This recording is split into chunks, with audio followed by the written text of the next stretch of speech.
Hi guys! For today's video, tayo ngayon ay mag-unboxing ng parcel. So ayan na nga guys, ang parcel na ito ay blessing sa amin guys. Ibig sabihin, hindi kami nagbayad. Bayad na ito na dumating sa amin guys. So ayan na nga, ang parcel na yan ay printer. O, diba guys? So answered prayer tayo ngayon. Bakit? Kasi nga, matagal na namin pinangarap na magkaroon ng printer.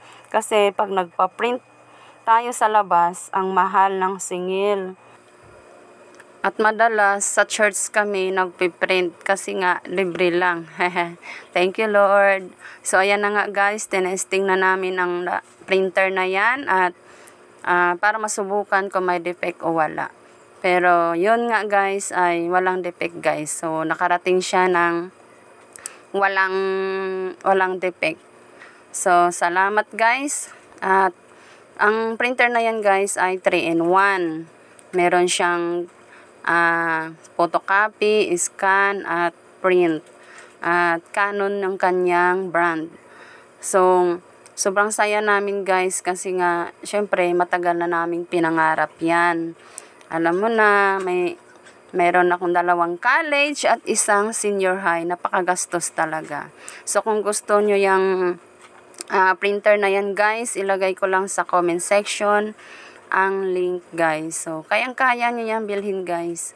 At yun nga, sobrang saya ko dahil nga talagang minsan bilang tao, tayo ay may pagkukulang sa Kanya. Pero ang Diyos ay talagang tunay at tapat sa aming buhay guys. Sobrang thankful sa Kanya guys. Kaya tayo ay magpatuloy lang guys sa ating pananampalataya sa Kanya. So sa bawat hamon ng buhay, tayo ay magpakatatag guys.